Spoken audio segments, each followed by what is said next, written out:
സ്നേഹാമസാണ് ഹിന്ദിയാണ് എടുക്കുന്നത്. വരും നമുക്ക് കുറച്ചേരം ഹിന്ദി പഠിക്കാം. അപ്പൊ നമ്മുടെ ക്രിസ്മസ് എക്സാമിന് ഏറ്റവും ഷുവർ ആയിട്ടുള്ള ഒരു ക്വസ്റ്റ്യൻ ആയിട്ടാണ് മിസ് വന്നിട്ടുള്ളത്. നമ്മുടെ ക്രിസ്മസ് എക്സാമിന്റെ കബ് തക് എന്ന് പറയുന്ന ഒരു പാഠം കൂടി നമുക്ക് ഉണ്ടാവും. അപ്പൊ ഈ കബ് തക് എന്ന് പറയുന്ന പാഠവും കൂടി മക്കൾ നന്നായിട്ട് പഠിച്ചിട്ടുണ്ടാകണം. ഈ പരീക്ഷ ഇപ്പൊ കഴിഞ്ഞ പ്രാവശ്യം നമ്മൾ നോക്കുവാണ്, നമ്മുടെ ക്രിസ്മസ് എക്സാമിന്റെ ആ ഒരു ക്വസ്റ്റ്യൻ പേപ്പർ നോക്കുമ്പോഴും നമുക്ക് ഈ ഒരു പാഠഭാഗത്തിൽ നിന്നും ക്വസ്റ്റ്യൻ വന്നിട്ടുണ്ട്. അപ്പൊ എന്തായാലും എന്ത് ചെയ്യണം, ഇത് പഠിക്കണം. ഇതിൽ ഏറ്റവും ഇമ്പോർട്ടന്റ് ആയിട്ടുള്ള ഒരു ക്വസ്റ്റ്യൻ എന്താ എന്ന് ചോദിച്ചിട്ടുണ്ടെങ്കിൽ ഞാൻ പറയും ആശയമാണ്. ഇതിന്റെ ആശയം പഠിക്കാതെ എന്റെ മക്കൾ പോവുകയേ ചെയ്യരുത്. ഈ അത്രയ്ക്ക് ഇമ്പോർട്ടന്റ് ആയിട്ടുള്ള ഒരു ആശയമാണ് എന്ത്, കബ് തക് എന്ന് പറയുന്ന കവിതയുടെ അല്ലെ. അപ്പൊ അതെന്തെങ്കിലും നമുക്ക് എന്ത് ചെയ്യാം, ഈ ഒരു ഒറ്റൊരു കോണ്ടന്റോട് കൂടി ഇതാ നമുക്ക് സൂപ്പർ ആക്കി മാറ്റാം. മക്കൾ നിർബന്ധമായിട്ടും ഇത് എന്ത് ചെയ്യണം, പഠിച്ചിട്ടുണ്ടാകണം. ഓക്കെ, ആശയം എഴുതുന്ന സമയത്ത് എന്തൊക്കെ ശ്രദ്ധിക്കണം എന്നുള്ള കാര്യമൊക്കെ ആദ്യം നോക്കണം. ആശയം എന്ന് പറഞ്ഞ സാധനം ഇപ്പം അഥവാ ഹിന്ദി അറിയാത്ത ഏതെങ്കിലും മക്കൾ ഉണ്ടെന്ന് വിചാരിക്കുക, ആ മക്കൾക്ക് കൂടി എന്താണ് സൂപ്പർ ആയിട്ട് എഴുതാൻ പറ്റിയ ഒരു സംഭവമാണ് ഈ ആശയം എന്ന് പറയുന്നത്. കാരണം എന്താണ്, നമുക്ക് കവിതയുടെ കുറച്ച് ഭാഗം എന്തിൽ തരും, ക്വസ്റ്റ്യൻ പേപ്പറിൽ തരും. ആ ലൈൻസ് തന്നെ എന്തെങ്കിലും തിരിച്ചും മറിച്ചൊക്കെ കുത്തി നിറച്ച് എഴുതിയാലും എന്ത് ചെയ്യാൻ പറ്റും, നമുക്ക് കുറച്ചെങ്കിലും ഒരു മാർക്കെങ്കിലും കിട്ടും. പക്ഷെ ആ ഒരു മാർക്കിന്റെ കൂടെ ഒരു 3 മാർക്കിലേക്ക് എത്തിക്കാൻ പറ്റിയാലോ. ഇപ്പൊ ഹിന്ദി അറിയാത്ത കുട്ടികൾക്ക് പോലും അതിന് വേണ്ടിയിട്ടുള്ള കുറച്ച് കാര്യങ്ങളാണ് മിസ് പറയാൻ പോകുന്നത്. ആദ്യം ശ്രദ്ധിക്കേണ്ട കാര്യം, നല്ലൊരു ഇൻട്രൊഡക്ഷൻ നമുക്ക് വേണം. അതായത് ഇൻട്രൊഡക്ഷനിൽ തന്നെ മക്കൾക്ക് കുറച്ച് മാർക്ക് കിട്ടാനുള്ള സാധ്യത ഉണ്ട്. കവിയുടെ പേര്, കവിതയിൽ നമ്മൾ പറഞ്ഞിട്ടുള്ള ആ ഒരു ആശയം, വിഷയം എന്താണ്, ഈ 3 കാര്യം എഴുതിയാൽ തന്നെ മക്കൾക്ക് 1 മാർക്കായി. പിന്നെന്താണ്, നിങ്ങൾ ആ ഒരു കവിത സാധാരണ നിങ്ങൾ ഒരു എഴുത്ത് എഴുതല്ലേ, ആ കവിത ലൈൻസ് വെച്ചിട്ട് അങ്ങോട്ടും ഇങ്ങോട്ടൊക്കെ മറച്ചിട്ട് എന്തൊക്കെയോ ഒരു എഴുത്ത്, ആ ഒരു എഴുത്ത് ഇവിടെ എഴുതുക. ഈ ഇൻട്രൊഡക്ഷന് കഴിഞ്ഞിട്ടുള്ള ശേഷമുള്ളത് ഈ ഒരു ഭാഗത്ത് എഴുതുക. അപ്പൊ തന്നെ മക്കൾക്ക് 2.5 മാർക്ക് വെറുതെ കിട്ടി. ചിലപ്പോൾ 3 മാർക്ക് വരെ കിട്ടാനുള്ള ചാൻസ് ഉണ്ട്. ലാസ്റ്റ് ഒരു കൺക്ലൂഷനും കൂടി കൊടുത്താൽ 3 മാർക്ക് സെറ്റാടാ നമ്മുടെ കവിത എന്ന് പറയുന്ന ഈ ഇതിന്റെ ആശയത്തിന്. അപ്പൊ എന്തായാലും വരാൻ ചാൻസ് ഉള്ള ഒരു ക്വസ്റ്റ്യൻ ആണ്. അതുകൊണ്ട് എന്ത് ചെയ്യുക, അത് ഇപ്പൊ തന്നെ അത് പഠിച്ചു വെച്ചേക്കാം. ഇത് മുഴുവനൊന്നും നിങ്ങൾക്ക് പഠിക്കാൻ പറ്റില്ല എന്ന് എനിക്കറിയാം. എന്ത് ചെയ്യാ, കുറച്ചെങ്കിലും പഠിക്കാൻ ശ്രമിക്കുക. കുറച്ച് പോയിന്റ്സ് വെച്ചിട്ട് എന്ത് ചെയ്യാൻ പറ്റുക, പഠിക്കാൻ വേണ്ടി ശ്രമിക്കുക കേട്ടോ. ഓക്കെ, ഈ കവിതയുടെ ആശയം നമ്മൾ പറയുന്നത് വേറൊരു കാര്യത്തിനും കൂടിയാണ്. എന്തിനു വേണ്ടിയിട്ടാണ്, ഈ കവിത എന്താന്ന് മനസ്സിലാക്കാൻ വേണ്ടിയിട്ട്. ഇനിയിപ്പോ അഥവാ കവിത എന്താന്ന് മനസ്സിലാവാത്ത ഏതെങ്കിലും മക്കളുണ്ടെങ്കിൽ ഈ ഒരു ആശയം പറഞ്ഞു തരാം മിസ്. ആ ആശയത്തിൽ തന്നെ എന്തുണ്ട്, കവിത എന്താന്ന് പറയുന്നുണ്ട്. എന്താണ് ഈ കബ് തക് എന്ന് പറഞ്ഞാൽ എപ്പോൾ വരെ എന്നുള്ളതാണ് അർത്ഥം അല്ലെ. ഫുള്ള് മോട്ടിവേഷൻ ആയിരുന്നു. മോട്ടിവേഷന്റെ ഒരു അങ്ങേ അറ്റം എന്നൊക്കെ നമുക്ക് പറയാൻ പറ്റും അല്ലെ. എത്ര കാലം വരെ നീ മറ്റുള്ള ഒരാളെ ആശ്രയിച്ചിരിക്കും, നീ സ്വന്തമായിട്ട് സ്വന്തം കാലിൽ നിന്നുകൊണ്ട് ജീവിക്കണം, വേറൊരാളും നിന്നെ രക്ഷപ്പെടുത്താൻ വരില്ല, നീ മാത്രമേ നിനക്ക് ഉണ്ടാവുള്ളൂ എന്നൊക്കെ പറഞ്ഞു തരുന്ന കുറച്ച് സത്യങ്ങൾ തുപ്പുന്ന ഒരു കവിതയാണ് എന്തെന്ന് പറയുന്നത്, കബ് തക് എന്ന് പറയുന്നത്. ശരിക്കും അത് വായിച്ചു കഴിഞ്ഞാൽ നമുക്ക് നന്നായിട്ട് മോട്ടിവേഷൻ കിട്ടുവാടാ. വേറൊരാളും നമുക്ക് ഉണ്ടാവില്ല. നമ്മൾ എന്തെങ്കിലും ഒന്ന് ചെയ്യണമെങ്കിൽ നമുക്ക് നമ്മളേ ഉള്ളൂ, നമ്മൾ തന്നെ ഓടണം, വേറൊരാൾ വരില്ല എന്ന് നമുക്ക് പറഞ്ഞു തരും കേട്ടോ. ഓക്കെ, ആദ്യം നമ്മൾ എന്ത് ചെയ്യുന്നു, വന്ദന ടേറ്റ് ആണ് എഴുതിയിട്ടുള്ള കാര്യം എന്ന് ആലോചിക്കുക. കബ് തക് ആര് എഴുതിയിട്ടുള്ളത്, വന്ദന ടേറ്റ് ആണ്. കവിത എന്ന് പറയുമ്പോൾ കവിയുടെ പേര് പഠിക്കാതെ മക്കൾ പോകാൻ പാടില്ല. കബ് തക് ആര് എഴുതിയത്, വന്ദന ടേറ്റ് ആണ്. വന്ദന ടേറ്റ് നല്ല രസമില്ലടാ പഠിക്കാൻ വേണ്ടിയിട്ട്. വന്ദന ടേറ്റ് പറയാൻ തന്നെ എന്തൊരു രസം നോക്കുക. ആധുനിക് കവയത്രി, ഇങ്ങനെ വേണം തുടങ്ങാൻ വേണ്ടിയിട്ട് കേട്ടോ. അപ്പൊ ടീച്ചർമാർ പെട്ടെന്ന് കാണുമ്പോൾ തന്നെ ആ കുട്ടിക്ക് കുറച്ച് വിവരം ബോധമുണ്ട് എന്ന് തോന്നും. ആ തോന്നുന്ന രീതിയിൽ വേണം നിങ്ങൾ എഴുതാൻ വേണ്ടിയിട്ട്. അപ്പൊ നോക്കാം, ആധുനിക കവയത്രി ആയിട്ടുള്ള വന്ദന ടേറ്റ് എന്താണ്, വന്ദന ടേറ്റിന്റെ ഒരു സുന്ദര കവിതയാണ് കബ് തക് എന്ന് പറയുന്നത്. ഇത് എഴുതിയാൽ തന്നെ 1 മാർക്ക് സെറ്റ്, ഒറ്റ മാർക്ക് സെറ്റ് കേട്ടോ. ഇതിൽ എന്തിനെ കുറിച്ചിട്ടൊക്കെയാണ് പറയുന്നത് നോക്കുക. ആത്മ പെഹചാൻ ഓർ ആത്മനിർഭരത കാ സന്ദേശ് ദേത്തി ഹേ. ഈ ഒരു കവിത നോക്കുക, ആധുനിക് കവയത്രി ആയിട്ടുള്ള വന്ദന ടേറ്റിന്റെ സുന്ദർ കവിതയായിട്ടുള്ള കബ് തക്. ആത്മ പെഹചാൻ പഠിക്കാൻ കുറച്ച് പാടാണ് ഈ വാക്കെന്ന് എനിക്കറിയാം, പക്ഷെ പഠിച്ചു കഴിഞ്ഞാൽ സൂപ്പർ സാധനമാണ്. ആത്മ പെഹചാൻ എന്താണ് ഈ കവിത സംസാരിക്കുന്നത് എന്നുള്ളതാണ്.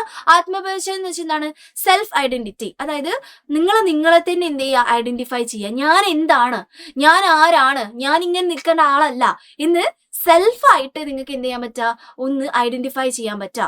അപ്പൊ ആത്മ പെഹചാനെ കുറിച്ചിട്ടും പിന്നെ ആത്മനിർഭരത എന്താണ്, സെൽഫ് സഫിഷ്യൻസി എന്ന് നമുക്ക് പറയാം. നമ്മൾ ഫിനാൻഷ്യലി അല്ലെങ്കിൽ എല്ലാ കാര്യങ്ങളിലും ഇൻഡിപെൻഡന്റ് ആവുക, നമുക്ക് സ്വന്തമായിട്ട് സ്വന്തം കാലിൽ നിൽക്കുന്ന രീതിയിലോട്ട് നമ്മൾ മാറുക. അതിനാണ് ആത്മനിർഭരത എന്ന് പറയുന്നത്. ഈ 2 വാക്കും എന്താണ്, കടിച്ചാപ്പൊട്ടാത്ത 2 വാക്കുകളാണ്. പക്ഷെ ഈ കടിച്ചാപ്പൊട്ടാത്ത ഈ 2 വാക്കുകളാണ് എന്തെന്ന് പറയുന്നത്, ഇതിന്റെ മെയിൻ എന്ന് പറയുന്നത്. അങ്ങ് പഠിച്ചു വെക്കട്ടെ, എഴുതി പഠിച്ചു വെക്കാം. ഇതിൽ എന്തിനൊക്കെ കുറിച്ച് പറയുന്നു, ആത്മ പെഹചാനെ കുറിച്ചിട്ടും ആത്മനിർഭരതയെ കുറിച്ചിട്ടും എന്താണ്, സന്ദേശ് ദേത്തി ഹേ, അതിനെ കുറിച്ചുള്ള സന്ദേശം തരുന്നു. ഈ ഒറ്റ വരി, ഈ ഒരു സാധനം മക്കൾ കാണാതെ പഠിച്ചാൽ തന്നെ സെറ്റാടാ. സെറ്റാണ്, നിങ്ങൾക്ക് 3 മാർക്ക് കിട്ടും. കാരണം നിങ്ങൾക്ക് എന്തൊക്കെയോ നിങ്ങൾ പഠിക്കാൻ ശ്രമിച്ചിട്ടുണ്ടെന്നുള്ള തോന്നൽ അവിടെ തന്നെ കിട്ടി കേട്ടോ. പിന്നെ നമ്മൾ എഴുതാണെന്ന് നോക്കിക്കേ, ഇസ് കവിതാമേ കവയത്രി കഥേക്ക്, ഈ കവിതയിൽ കവി എന്താണ് പറയുന്നത് എന്ന് വെച്ചാൽ, ഇത് എപ്പോഴും നമ്മൾ പറയുന്ന ഡയലോഗ് കേട്ടോ. കവിതയിൽ കവയത്രി എന്താ പറയുന്നതെന്ന് വെച്ചാൽ, ഹം അപ്നി പഹചാൻ കെ ലിയെ, നമ്മൾ നമ്മുടെ ഐഡന്റിറ്റിക്ക് വേണ്ടിയിട്ട് ദൂസറോ കി പ്രതീക്ഷ നഹി കർണി ചാഹിയേ. നമ്മൾ വളരെ സൂപ്പർ സാധനമാണ് ഈ പറയുന്നത്.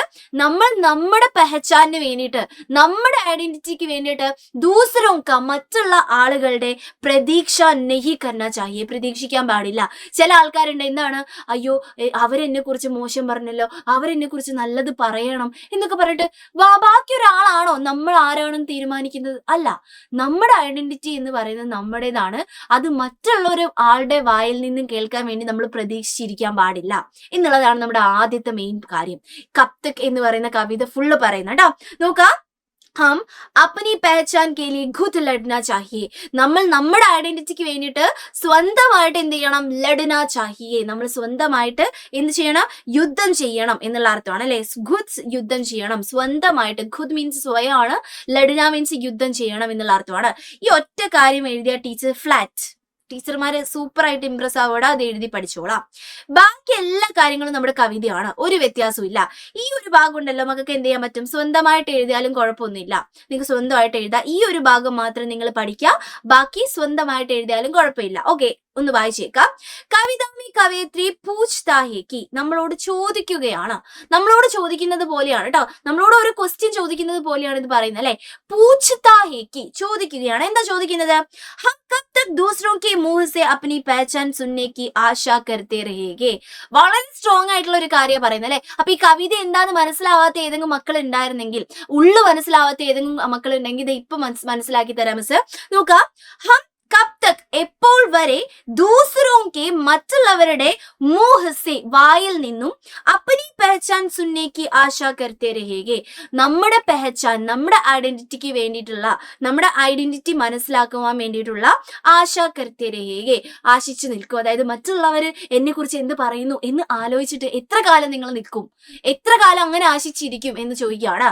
ഹമേ കഠിനായോ സെ ബച്ചാനെ കെ ലിയെ കോയി നഹി ആനെ വാലാ ഹെ, നമ്മൾ എന്തെങ്കിലും പ്രശ്നം വന്നു കഴിഞ്ഞിട്ടുണ്ടെങ്കിൽ ഒരാൾ പോലും നമുക്ക് വേണ്ടി വരില്ല, നമ്മൾ തന്നെ എഴുന്നേറ്റ് ഓടണം.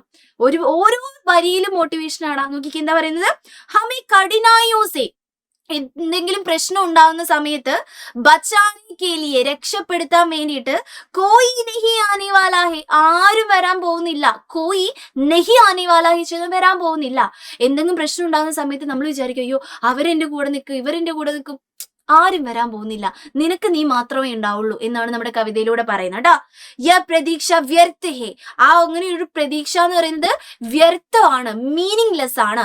വ്യർത്ഥ മീൻസ് എന്താണ്? അർത്ഥമില്ലാത്ത, മീനിങ്ലെസ് ആയിട്ടുള്ള ഒരു കാര്യമാണ്. വേറെ ആരെങ്കിലും വന്ന് എന്നെ ബച്ചാനെ കിലിയെ ആവുക, എന്നെ ആരെങ്കിലും രക്ഷപ്പെടുത്താൻ വേണ്ടി വരും എന്നുള്ള ആ ഒരു പ്രതീക്ഷ തന്നെ എന്താന്നാ പറയുന്നത്? ഒരു വ്യർത്ഥമാണ്, മീനിങ്ലെസ് ആണ്. ഹമേ ദൂസറോ കി ഇതിഹാസ് മേ അപ്നാ വർണ്ണൻ ദേഖ് കർ ഖുശ് നഹി ഹോനാ ചാഹിയേ. നമ്മുടെ ആ ഒരു കവിതയിൽ ഒരു ഭാഗം പറയുന്നുണ്ട്, മറ്റുള്ളവരുടെ ചരിത്രത്തിൽ നിന്റെ പേരുണ്ട് എന്ന് പറഞ്ഞ് സന്തോഷിക്കരുത്. നിന്റെ ലൈഫ് എന്ന് പറയുന്നത്, നിന്റെ കഥ എന്ന് പറയുന്നത് നിന്റേതായിരിക്കണം. അല്ലാതെ മറ്റുള്ളവന്റെ കഥയിൽ ഒരു ക്യാരക്ടർ കിട്ടിയിട്ട് കാര്യമില്ല, നീ സ്വന്തമായിട്ടൊരു കഥ എഴുതണം എന്ന് പറയുന്ന ഒരു സൂപ്പർ ഭാഗം ഉണ്ടല്ലോ അവിടെ. അതായത് ഹിസ്റ്ററി, ഇതിഹാസം അല്ലെങ്കിൽ ഈ ഒരു ചരിത്രം എന്ന് പറയുന്നത് നീയാണ് എഴുതേണ്ടത്, അല്ലാണ്ട് വേറെ ആരുടെയോ ചരിത്രത്തിൽ ഒരു ക്യാരക്ടർ ആയിട്ട് കാര്യമില്ല എന്നുള്ള അർത്ഥമാണ് അല്ലെ. യെസ്, അതൊക്കെ സൂപ്പർ വാക്കാണ് അല്ലെ. നോക്കാം, ഹമേ ദൂസറോ കി ഇതിഹാസ് മേ, മറ്റുള്ളവരുടെ ചരിത്രത്തിൽ, അപ്നാ വർണ്ണൻ ദേഖ് കർ, നിന്റെ വർണ്ണന കണ്ടിട്ട്, ഖുശ് നഹി ഹോനാ ചാഹിയേ, നീ ഹാപ്പി ആവാൻ പാടില്ല. അവന്റെ ഏതോ ഒരുത്തന്റെ ചരിത്രത്തിൽ എന്റെ വർണ്ണനയുണ്ട് എന്ന് പറഞ്ഞിട്ട് നീ ഹാപ്പി ആവാൻ പാടില്ല.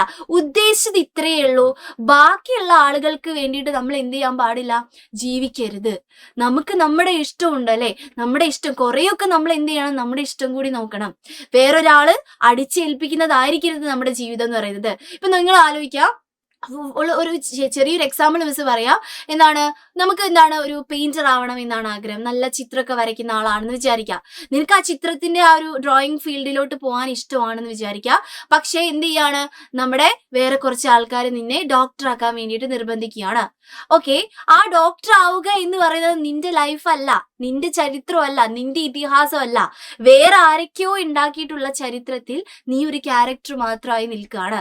നിന്റെ ചരിത്രം എപ്പോഴാണ് ഉണ്ടാവുക? നീ നിനക്ക് ഇഷ്ടമുള്ള സാധനം ചെയ്യുന്ന സമയത്താണ്.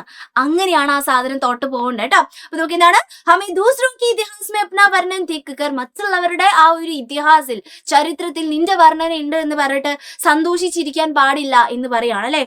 ഹമാരി സഹായത കേലി കോയി നഹി ആയേഗ, നിനക്ക് എന്തെങ്കിലും മാറ്റം വരുത്തണം, നിന്റെ ലൈഫ് അടിപൊളിയാക്കണം എന്നുണ്ടെങ്കിൽ വേറൊരാളും വരാൻ പോകുന്നില്ല.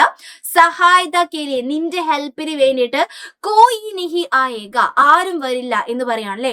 ഹമേ അപ്പനെ പേരോം പർ സ്വയം ഖടാ ഹോനാ ഹേ, നമുക്ക് നമ്മുടെ പേരോം പർ, പേരോം വെച്ചെന്താണ് നമ്മുടെ കാലുകളിൽ, സ്വയം ഖടാ ഹോനാ ഹേ, സ്വന്തമായിട്ട് നിങ്ങൾ എന്ത് ചെയ്യണം, നിൽക്കണം എന്ന് പറയാണല്ലേ.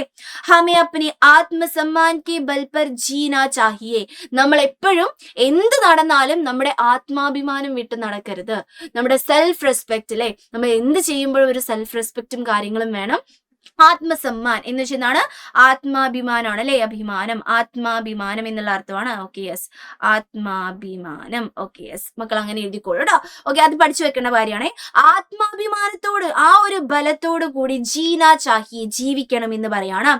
സമയ ബദൽ ചുക്കാഹേ, സമയമൊക്കെ മാറിയിട്ടുണ്ട്. പണ്ട് കാലത്ത് പോലെയൊന്നും അല്ല ഇപ്പം. ബാക്കിയുള്ള ആളുകൾ എന്തോ നിങ്ങളുടെ ജീവിതം എന്താണ് വരച്ചു വെച്ച പോലെ ജീവിക്കുന്ന ആ സിസ്റ്റം ഒക്കെ കഴിഞ്ഞു. ബാക്കിയുള്ള ആൾക്കാർ നിങ്ങളെ സഹായിച്ചു പോകുന്ന ആ സിസ്റ്റം ഒക്കെ കഴിഞ്ഞു. ഒരാളും എന്താണ് നിങ്ങളെ രക്ഷിക്കാൻ ചിലപ്പോൾ വരത്തില്ല. നിങ്ങൾ സ്വന്തമായിട്ട് പൊരുതേണ്ടി വരും. അതേപോലെ തന്നെ നിന്റെ ജീവിതം നീയാണ് എന്താക്കേണ്ടത്, നിന്റെ സ്റ്റോറി നീയാണ് എഴുതേണ്ടത്, ബാക്കിയുള്ള ആൾക്കാരല്ല അല്ലെ. അപ്പം സമയം ബദൽ ചുക്കാഹേ, സമയം മാറിയിട്ടുണ്ട്. ഇസ്ലിയെ ഹം സ്വയം ബദൽനാ ജറൂരി ഹേ, നമ്മൾ സ്വന്തമായിട്ട് ബദൽന, ചേഞ്ച് ആവുക എന്ന് പറയുന്നത് ജറൂരി ഹേ, ഇമ്പോർട്ടന്റ് ആയിട്ടുള്ള ഒരു കാര്യമാണ്. നമ്മൾ തന്നെ മാറണം. ഒരാൾ ആശ്രയത്തിനില്ല എന്നനുസരിച്ച് നല്ല മെച്ചോർഡ് ആയിട്ട് മുന്നോട്ട് പോകാൻ വേണ്ടിയിട്ട് നമ്മൾ തയ്യാറായിരിക്കണം എന്ന് പറയാണ്. സബി മുസീബത്തും കാ സാമന കർനെ करते हम अवश्य विजय प्राप्त करेंगे. സബി മുസീബത്ത് എന്നാണ് എല്ലാ പ്രശ്നങ്ങളും കേട്ടോ. ഇത് ഇതേപോലെ എഴുതണം നിർബന്ധമില്ല കേട്ടോ, മക്കൾക്ക് സിമ്പിൾ ആയിട്ട് എഴുതാം. കാരണം കവിത നിങ്ങൾക്ക് എന്ത് തന്നിട്ടുണ്ടാവും, നമ്മുടെ ക്വസ്റ്റ്യൻ പേപ്പറിൽ തന്നിട്ടുണ്ടാവും. അതിനനുസരിച്ചിട്ട് എഴുതി പോയാലും മതി. ഇതേപോലത്തെ വാക്ക് കിട്ടിയില്ലെങ്കിലൊന്നും പ്രശ്നമില്ല. പക്ഷെ ആ കവിത നിങ്ങൾ ഉൾക്കൊണ്ടുകൊണ്ട് എഴുതണം. നല്ല മോട്ടിവേഷൻ സാധനമാണ്. നിങ്ങൾക്ക് ഇഷ്ടമുള്ള പോലെ ഇപ്പൊ ഇങ്ങനത്തെ കുറച്ച് വാക്കുകളൊക്കെ അറിയുന്നുണ്ടാവില്ലേ, ഇങ്ങനെ അതായത് മോട്ടിവേറ്റഡ് ആയിട്ടുള്ള അതൊക്കെ എടുത്തിരുന്ന് എഴുതുക. നിങ്ങൾക്ക് തോന്നുന്ന കാര്യങ്ങളൊക്കെ ഇരുന്ന് ഹിന്ദിയിൽ എഴുതുക കേട്ടോ. അതാണ് പരിപാടി കേട്ടോ. പ്രശ്നങ്ങൾ സാമ്ന കർത്തെ, ഇങ്ങനെ എല്ലാ മുസീബത്തുകളും പ്രശ്നങ്ങളും നേരിട്ട് കൊണ്ട്, സാമ്ന കർത്തെ എന്നാണ് നേരിട്ട് കൊണ്ട്, അവശ്യ വിജയ പ്രാപ്തി കരങ്ങി, നമ്മൾ എന്ത് ചെയ്യും, വിജയത്തിൽ എത്തും. തീർച്ചയായിട്ടും അവശ്യ മീൻസ് എന്നാണ്, തീർച്ചയായിട്ടും വിജയ പ്രാപ്തി കരയുക എന്ന് പറയാണ്. ഓക്കെ, ലാസ്റ്റ് നമുക്ക് എന്ത് ചെയ്യാൻ പറ്റും, കവിത കൺക്ലൂഡ് ചെയ്യുന്നത് ഇങ്ങനെയാണ്. ഫസ്റ്റത്തെ പാരഗ്രാഫ് കാണാതെ പഠിക്കാതെ, ലാസ്റ്റത്തെ ഈ സാധനം, ഈ തേർഡ് സാധനം എന്ത് ചെയ്യുക, നന്നായിട്ട് കാണാതെ പഠിക്കുക. ബാക്കി സാധനങ്ങളൊക്കെ മക്കൾക്ക് സ്വന്തമായിട്ട് എഴുതാം. ലാസ്റ്റത്തെ സാധനം എന്താണ്, യേക്ക് സുന്ദർ ഒരു സരൽ കവിത ഹേ, ഇത് വളരെ സുന്ദരവും സരളമാണ്, എളുപ്പമുള്ള കവിതയാണ്. എല്ലാ കവിതയുടെ അവസാനം ഇത് ചേർത്ത് കൊടുക്കാം. അതുകൊണ്ട് കാണാതെ അങ്ങ് പഠിച്ചു വെക്കാം കേട്ടോ. നോക്കാം, ഏക്ക് സുന്ദർ ഒരു സരൽ കവിത ഹേ, സുന്ദരവും സരൾ വളരെ എളുപ്പമായിട്ടുള്ള കവിതയാണ്. സാമാജിക് ഗ്രൂപ്പ് മേ ബിൽക്കുൽ പ്രാസംഗിക് ഹേ, സാമാജിക് സാമൂഹികപരമായിട്ടുള്ള രൂപത്തിൽ, ബിൽക്കുൽ തീർച്ചയായിട്ടും, പ്രാസംഗികമാണ്, റെലവന്റ് ആണ്, ഇമ്പോർട്ടന്റ് ആണ്, പ്രസക്തമാണ് എന്നൊക്കെ പറയാനാണ് നമ്മൾ പ്രാസംഗികമാണെന്ന് ഉപയോഗിക്കുന്നത്. എല്ലാ കവിതയും നമുക്ക് പ്രാസംഗികമായിരിക്കും. അപ്പം ഇതെന്ത് ചെയ്യാൻ എന്റെ മക്കള് അങ്ങ് പഠിച്ചു വെക്കുക. ഈ ഒരു സെന്റൻസ് കേട്ടോ, ഈ ലാസ്റ്റത്തെ സെന്റൻസും പഠിക്കുക, ഫസ്റ്റത്തെ ഇൻട്രൊഡക്ഷനും പഠിക്കുക, നടുവിൽ നിങ്ങൾക്ക് ഇഷ്ടമുള്ള പോലെ അങ്ങ് മോട്ടിവേറ്റഡ് ആയിട്ട് സാധനങ്ങൾ എഴുതുക. ഓക്കെ, കപ്തക്ക് എന്ന് പറയുന്ന കവിത വളരെ സൂപ്പർ ആയിട്ട് പൊളിറ്റിക്സ് സംസാരിക്കുന്ന ഒരു സംഭവമാണ്. നിങ്ങൾക്ക് നന്നായിട്ട് മോട്ടിവേറ്റഡ് ചെയ്യിപ്പിക്കുന്ന ഒരു കവിതയാണ്. അത് വെറുതെ അങ്ങ് പഠിച്ചു പോകലല്ല, ഉള്ളറിഞ്ഞ് പഠിക്കുന്ന ഒരു സംഭവമാണ്. ഈ ആശയം എന്തായാലും എന്റെ മക്കൾ പഠിച്ചിട്ട് പോയിക്കോളൂ. ആശയമാണ് ഇതിന്റെ ഏറ്റവും ഇമ്പോർട്ടന്റ് ആയിട്ടുള്ള ക്വസ്റ്റ്യൻ എന്ന് പറയുന്നത്. അപ്പൊ ഇതേപോലത്തെ കുഞ്ഞു കുഞ്ഞു കാര്യങ്ങളായിട്ട് നമുക്ക് ഇനിയും വരുന്നതായിരിക്കും. നമ്മുടെ ക്രിസ്മസ് എക്സാമിന് നന്നായിട്ട് ഇത് ഇപ്പോഴേ പഠിച്ചു തുടങ്ങിക്കോളാം. All the best, bye by.